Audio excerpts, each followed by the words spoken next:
Hello travel bugs, we are Diane and Guillermo. We are two American expats who retired early in 2018 to pursue the dream of financial independence. We travel the world in search of our little paradise to call our forever home. In this video, we scout the beautiful island of Madeira. A Portuguese jewel with temperate climate all year round, unbelievable natural landscapes, and affordable living.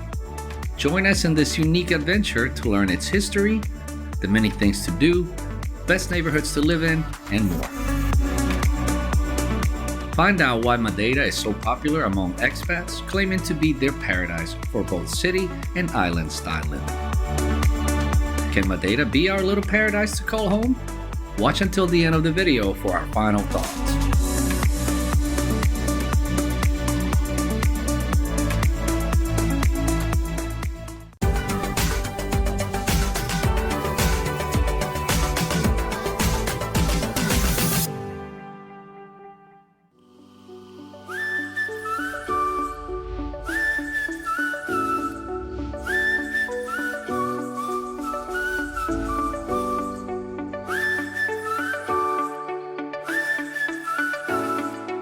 Madeira has been on our bucket list to visit for quite some time.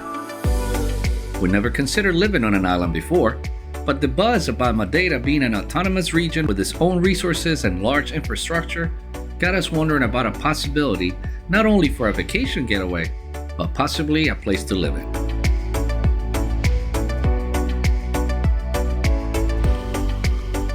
So with our requirement checklist on hand, we say goodbye to our fur babies and we are off to the Lisbon airport. If you're a first-time viewer of our channel, here's what our paradise requirement checklist looks like. We break it down in more detail in the description below, so don't forget to check it out and compare it to your own list. The quickest and most convenient way to reach Madeira from Lisbon is on a 90-minute flight. Located in the middle of the Atlantic Ocean, Madeira is a Portuguese archipelago roughly 700 miles off the coast of Morocco. It's one of two autonomous regions of Portugal, the other being the Azores. It is known as the Pearl of the Atlantic for its beaches and natural beauty. Madeira lives off tourism, a highly important industry that is one of the main sources of their economy. Nearly 1 million tourists visited the island last year, mainly British, Germans, and Scandinavians. It was named 2021's Europe's leading island destination in the World Travel Awards, beating out 11 other islands.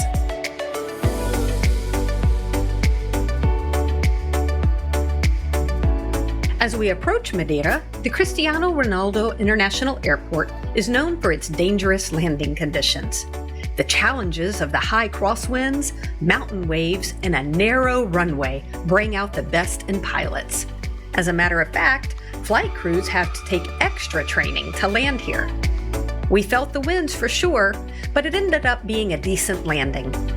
I'm not sure we'd be up for eventful avionics like this often since we travel so much though.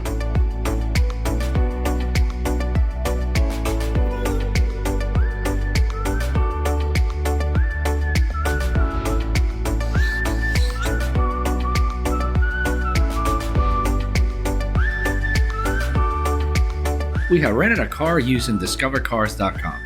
It's a quick and efficient online car rental broker, and we highly recommend it. The budget desk agent was friendly, the process was a breeze, and we were out on our way to pick up the car. However, no one met us at the parking lot for any inspection. We asked a budget parking attendant, and she said it's not necessary unless there's any major damage present. In any case, we took a video inspection of our own, and we're off to the races.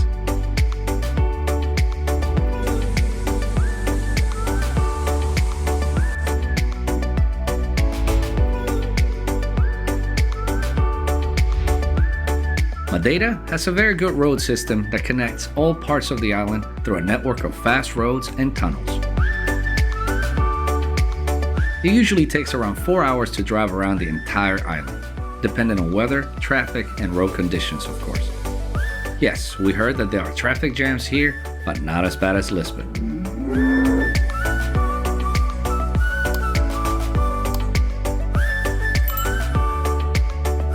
There is no doubt exploring Madeira by car is the best way, but there are many other forms of transportation.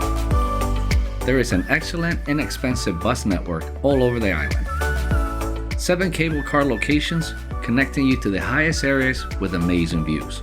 There are also taxis with government-approved price lists for journeys outside Funchal, and the only rideshare service available is Bolt. Yep, there's no Uber. Don't expect newer cars though. Many Bolt drivers use their taxis to provide this service.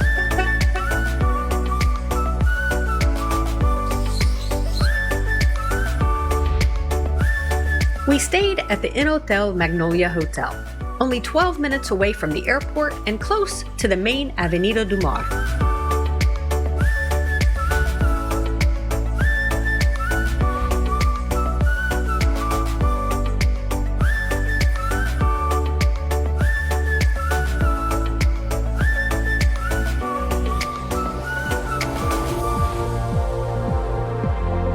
Without wasting any time, we were out the door walking the streets of Funchal.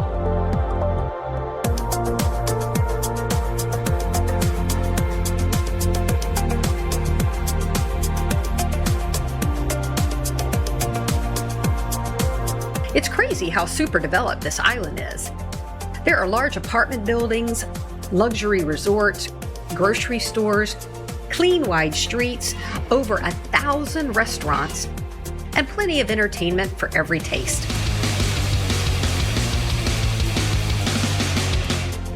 Over the last 2 decades, there's been an extraordinary effort to build new road infrastructures, bridges, and tunnels that has led to a radical change in terms of accessibility. You can find anything you need here for everyday living. It seems to be a good place for those who want to live away from the hustle and bustle of a city, as it is close to nature and an island lifestyle.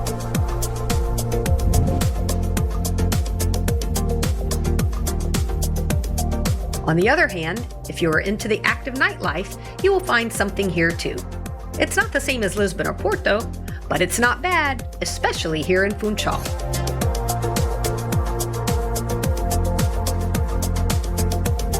It's the best of both worlds. You get that peace, nature, and calmness of the island without losing the comforts of modern life.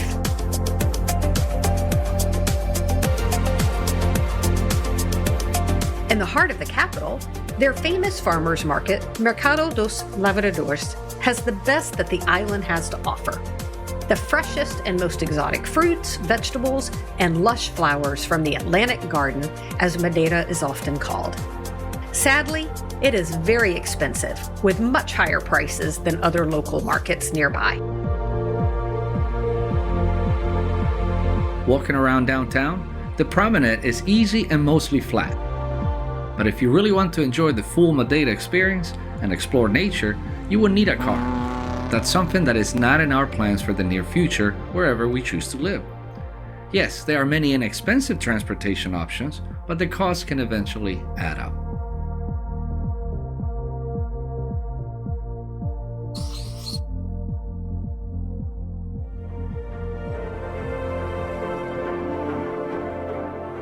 The next day, we took it easy and caught a ride on the Madeira Teleférico from Avenida do Mar, all the way to the top, to witness one of the most wonderful gardens we've ever seen.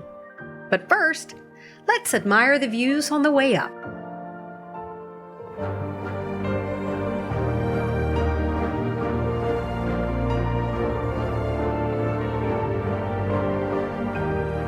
You really haven't seen the beauty of Funchal unless you've ridden above it.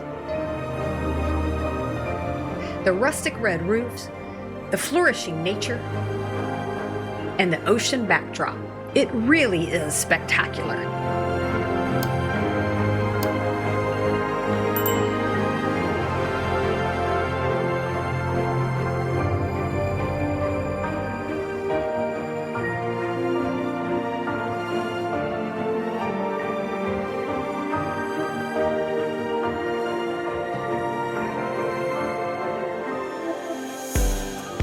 And as I was just saying, around the corner from the cable cars, the Mont Palace Tropical Garden is certainly the most wonderful and varied garden on the island.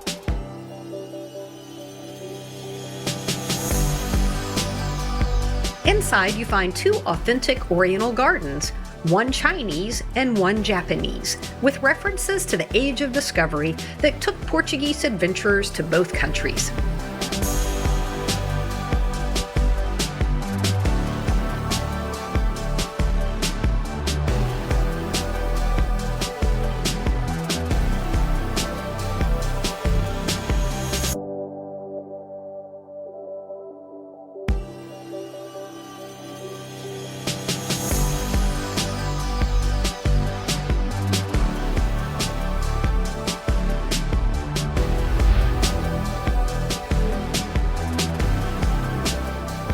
One of the most interesting characteristics of the Monte Palace is the collection of tile panels along the walkways and throughout the vegetation, depicting the history of Portugal and its monarchy.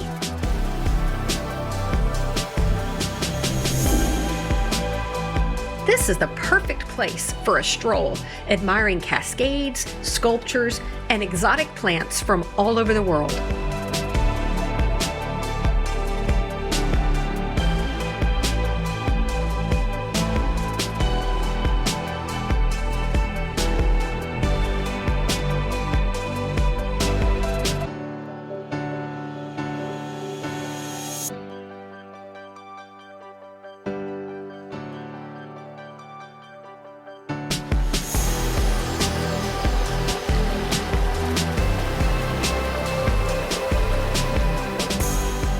There's also a museum with a collection of minerals, including precious gems and diamonds, and a Zimbabwean sculpture exhibit from the 1960s.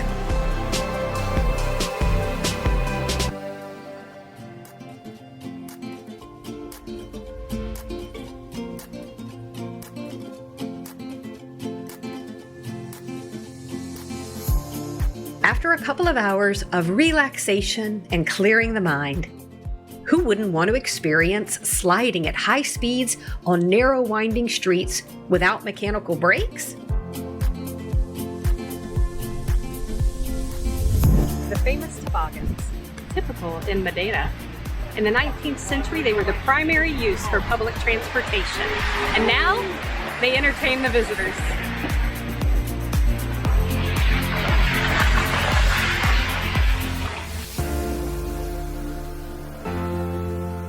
These 2-seater wicker sledges glide on wooden runners, pushed and steered by 2 men traditionally dressed in white cotton clothes and straw hats, using their rubber-soled boots as brakes.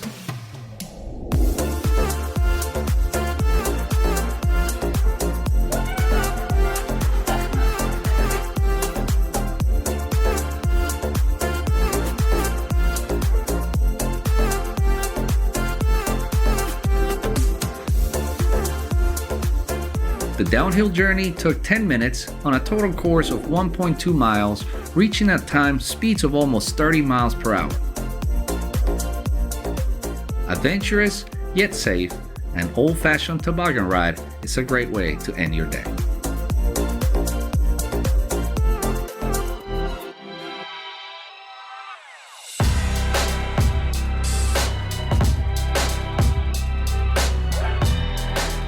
To really get to know Madeira, you have to walk the wondrous and thrilling landscapes that the island offers.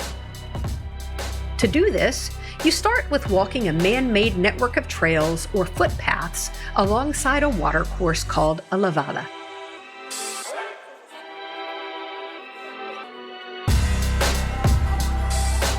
We arrived at the parking lot near Lavada de Risco. There were 2 options to get to the start point. We either catch a €5 ride, or we walk 1.2 miles in the rain.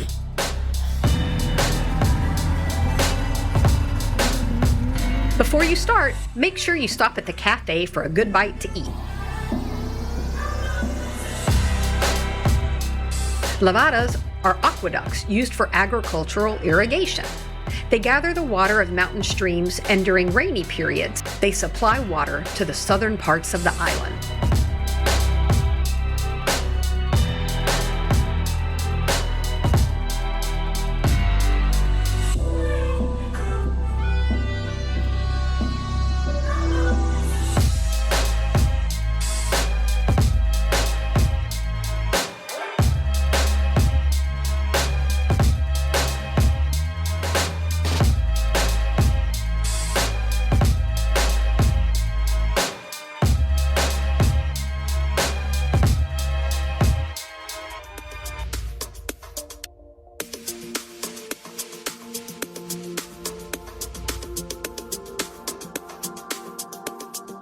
Have you ever swam in a natural pool filled with clear seawater and formed by volcanic lava? Well, if you haven't, here in Madeira is your chance. Located 30 miles from Funchal is the charming little town of Porto Moniz. This isolated place is home to natural swimming pools formed over 1,000 years ago through the cooling of volcanic lava. You can take a dip with annual water temperatures between 68 and 70 degrees.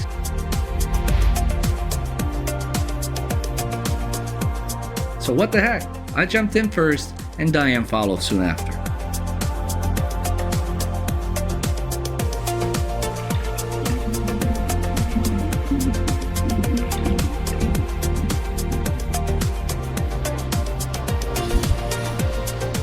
The panoramic views of this coast and the rugged cliffs with the sounds of the crashing waves are simply amazing.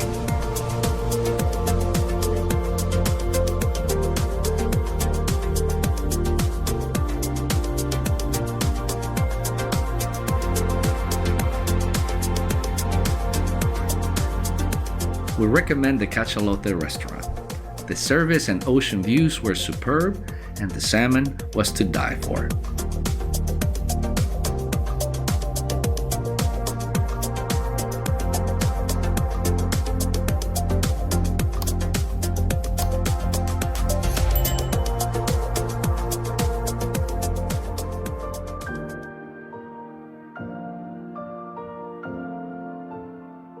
Lately, we've been thinking of challenging ourselves physically a little more. We exercise every day, we eat healthy, so why not test ourselves on a 5.1-mile hike through Madeira's highest mountains? We took an early tour ride with Pico Transfers. We were dropped off at Pico de Herreiro, the starting point and also the place where you stand above the clouds and admire a wonderful sunrise.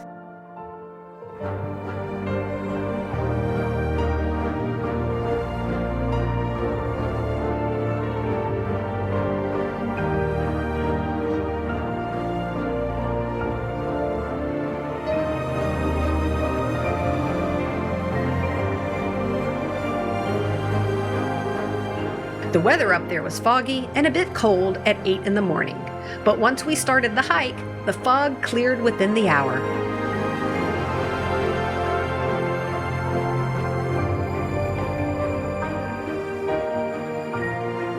Along the hike, the trail connects the highest points of the island, offering countless viewpoints of the colorful valley and long dark tunnels.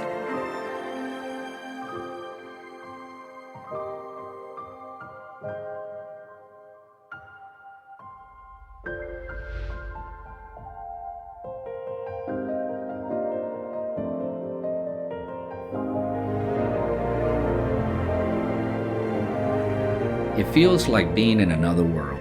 This is absolutely stunning and peaceful.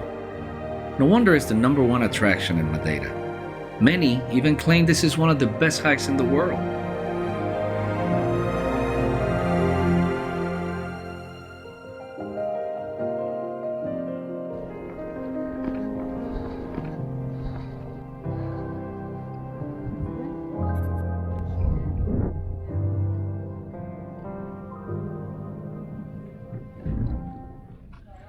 It's just amazing.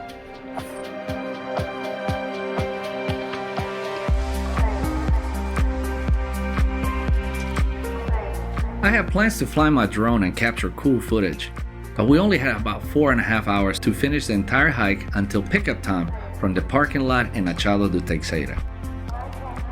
So I skipped the drone and continued along.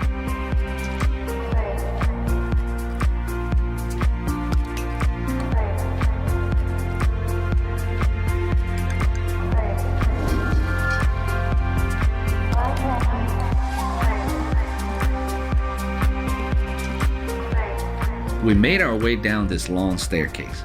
If you choose to hike this trail and back, you'll be coming up these stairs, famously known as the Stairway to Heaven.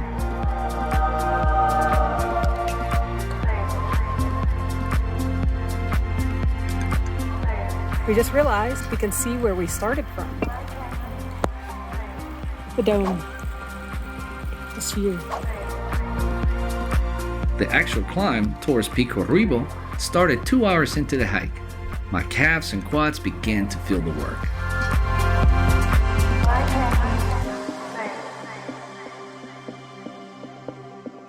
After a short descent, the path goes through what was once a lush forest of heather trees. Unfortunately, the area was devastated by wildfires in recent years, leaving only the white skeleton-like trunks of these centuries-old trees behind.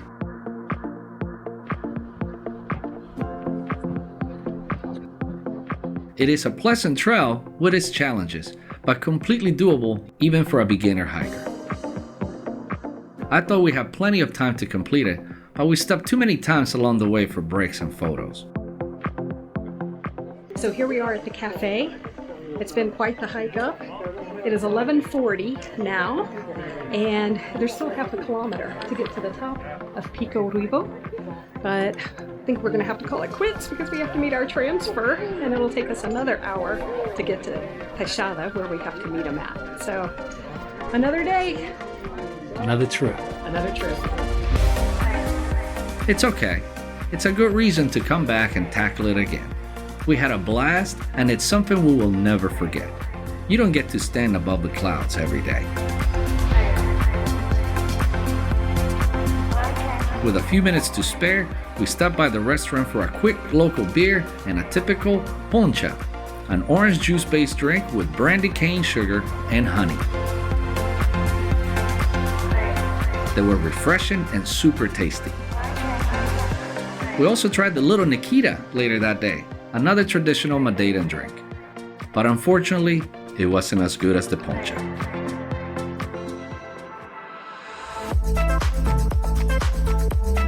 When you drive in Madeira, take advantage and head to the Cascada dos Anjos, or the Waterfall of Angels. It falls down a steep rock face on the road and into the sea. It's about a 30-minute drive west of Madeira's capital. But make sure you go really early so you can quickly get your photos and get out. Later in the day, there are way too many Instagrammers trying to get their best shots, including ourselves.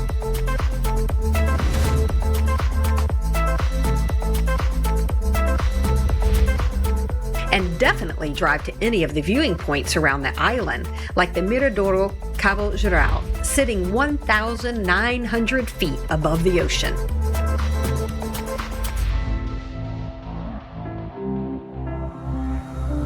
The glass floor skywalk is quite intimidating, but the views are fantastic.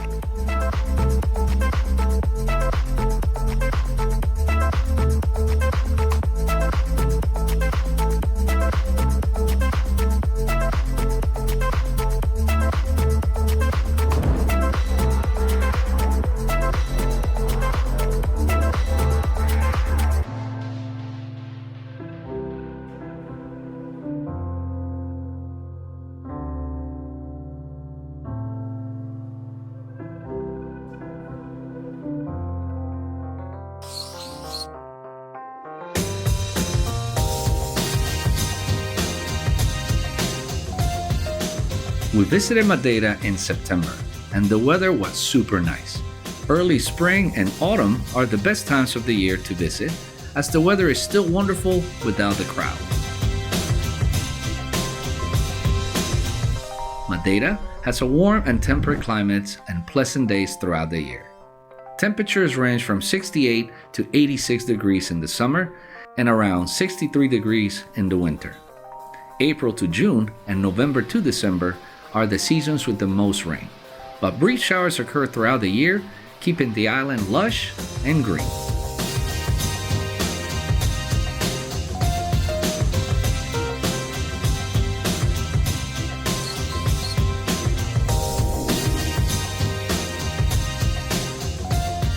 And if you're looking for golden sunny beaches in Madeira, there's only 2 small artificial ones that import the sand from the Sahara Desert.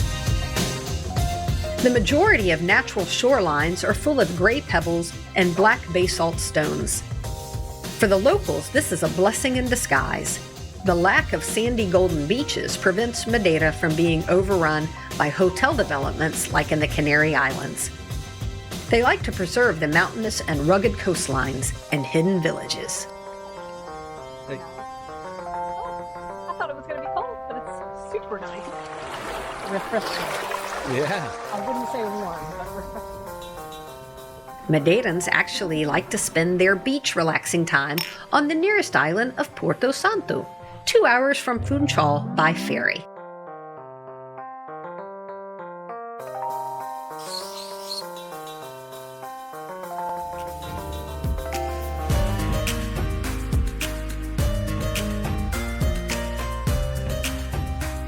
We notice the cost of living in Madeira is very reasonable. The island's main industry is tourism, which means the goods and services available are geared towards visitors. This can be both good and bad. It means you'll find plenty of options to suit your needs, but also that some things may not be the same quality that you may expect from a European country. Regardless, there are benefits to living in Madeira. Consumer prices in the Lisbon capital is 15% more than in Madeira. Malaga, Spain, another city that meets all of our requirements, the cost of living is 5% higher than in Madeira. And get this, when you compare Washington, D.C., the cost of living in the U.S. capital is double the amount than in Madeira. There are also regional economic policies that include tax incentives to attract investors and tourists into the island. They've been recognized as the most efficient mechanism to modernize, diversify, and internationalize the regional economy. Creative initiatives have been implemented, such as the Startups Digital Nomad Village, a one-stop shop to help aspiring nomads settle on the island, get access to free co-working spaces, and help build a community. Since February 2021, almost 4,700 nomads have arrived in Madeira and Porto Santo. You'll find a link to their website in the description below. And let's not forget the Golden Visa Residency Scheme, designed to redirect foreign investment into underserved regions of the country. Lisbon, Porto, and some of the Algarve are no longer eligible to obtain this visa, but Madeira is becoming a hot spot for real estate investment. We return you now to your regularly scheduled program. And if you ever decide to move to Portugal, you can watch our Portugal Move series with everything you need to know to make the move. Also, get $10 off when you use our link in the description below to obtain your NIF and or bank account with Border.io. They offer a very efficient and reliable service, so it's one less thing for you to worry about.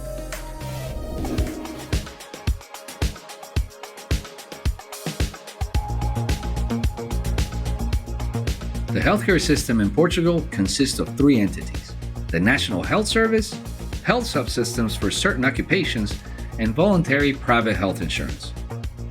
The National Health Service, or SNS, is universal. All Portuguese citizens and foreign residents have access to it, except for the autonomous regions of Portugal, that includes the Azores and Madeira. They created their own regional health services, or SRS. It mainly works the same way as the SNS, just managed by the respective regional governments, sharing a unique and innovative health information system.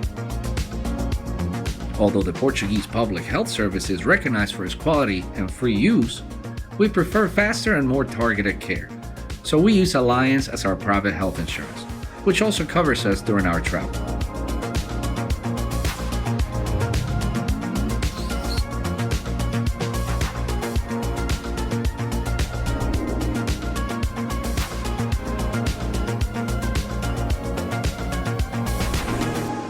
Is it safe to live in Madeira? Well, we've been repeating this in all our Portugal videos. It is safe to live in Portugal, and especially Madeira. The worst thing that could happen to you is a really bad sunburn. But seriously, we never felt any concern for our safety. We saw many units of the GNR police and security guards dispersed around the capital. Crime is low and people are helpful. The Portuguese are good at English and will be happy to help you if you need assistance with language barriers or directions. Always use common sense and be aware of your surroundings. As with all tourist destinations, pickpocketing and taxi fare scams can be a possibility.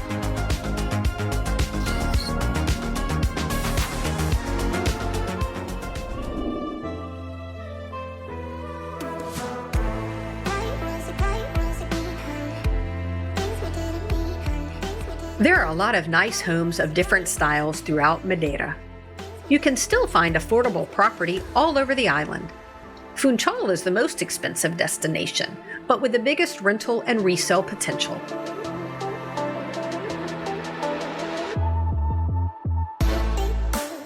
We didn't really drive around many neighborhoods, but talking to a few expats and locals, we learned that Madeira's favorite areas to live for expats and locals are...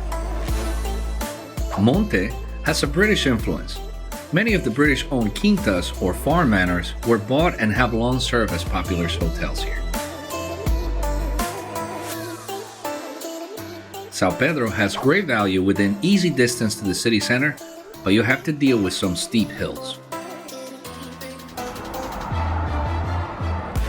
Calheta is southwest of Madeira, and it's the expats' #1 area of choice to live in. In the last few years, it has attracted many investors in the tourism sector, thanks to its beautiful settings and one of the few sandy beaches on the island. São Martinho is a parish municipality, and areas closest to the sea in particular are in high demand. There are big investments in construction and new developments. This area is known for its good weather and good solar exposure, and has access to the main beaches and pools in Funchal.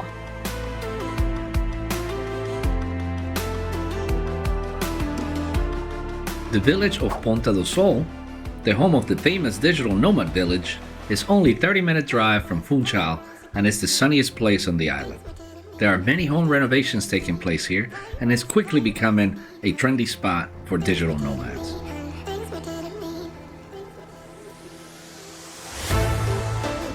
Câmara de Lobos, only 5.5 miles from the city center, is the second biggest city in Madeira. It was the first village built on the island in 1420 and is very important for the locals. It is mostly made up of Madeirans, and you really need to know how to speak Portuguese and understand the local accent to live there. The capital, Funchal, is the priciest as you'd expect. But nowhere do prices reach the astronomical levels of Lisbon. Of course, it is up to one's personal taste if you prefer to live up in the hills or closer to the ocean. There is the Porto Moniz village and the Santana neighborhood if you fancy living in a tiny triangle house. They are thatched roof houses that date back to the century when Madeira was discovered. They are basically just tourist attractions now.